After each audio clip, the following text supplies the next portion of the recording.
ভোটাররা নির্বাচন কমিশনের উপর আস্থা হারিয়েছে। ভোটারদের ব্যাপক অংশগ্রহণ আমরা চাই। যেন তেন মার্কা একটা নির্বাচন করে আপনারা জিতার চেষ্টা করবেন না।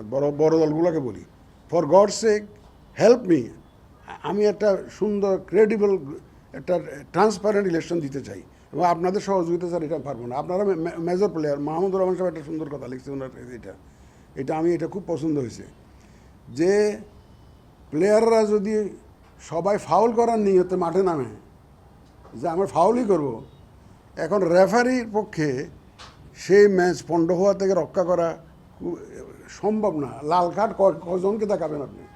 সুতরাং যারা খেলবেন তাদের তো দায়িত্ব আছে বিশাল। আমি এই মেসেজটা রাজনীতি দলগুলোকে দিতে চাই, তারা একটা মেজর স্টেক হোল্ডার।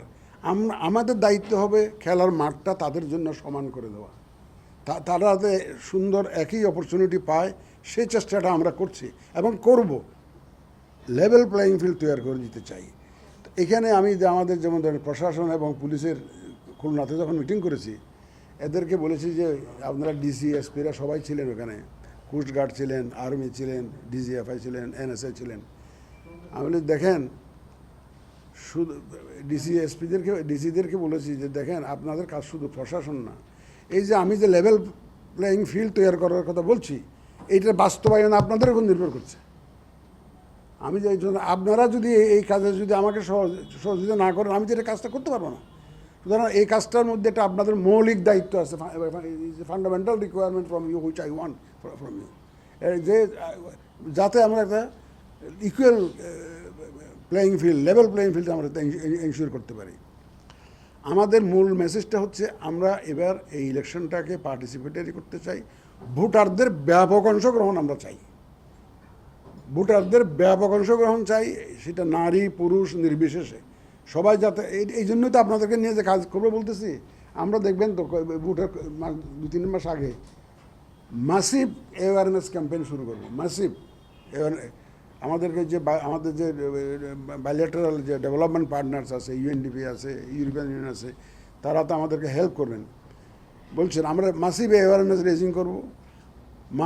মানুষ যে আস্থাটা হারিয়েছে, এখন নাম্বার 1 চ্যালেঞ্জ হয়ে গেছে। চ্যালেঞ্জের কথা বলছেন তো, নাম্বার 1 চ্যালেঞ্জ ইজ আমাদের উপর আস্থার সৃষ্টি। এমনি ভালো কথা বলে কিন্তু বাইরে হয়ে যায় অন্যরকম কথা বলে, কিন্তু তো এখন ধরেন এই যে মানুষের যে একটা আস্থা ফিরিয়ে আনা, আসলে মানুষের তো দোষ দেওয়ার, ভোটারদেরকে দোষ দেওয়া লাভ নেই। ভোটাররা নির্বাচন কমিশনের উপর আস্থা হারিয়েছে, নির্বাচন ব্যবস্থার উপর আস্থা হারিয়েছে। তারা কথায় বলে যে এই ডিসিএসপি তো আগের আমলে ছিল, এদেরকে দিয়ে কীভাবে নির্বাচন হবে। এটা আমি তাদেরকেও বলেছি, মাঠে যখন তাদেরকেও বলি যে এই পুলিশ দিয়ে কেমনে হবে। আমি বলি যে আপনারা একটু দয়া করে প্রমাণ করুন যে আপনারা চাইলে পারেন।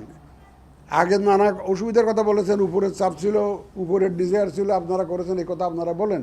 এখন তো উপরের কোনো চাপ নেই, এখন উপরের চাপ হবে প্রফেশনালি নিউট্রালি কাজ করার জন্য চাপ দেবো আমরা।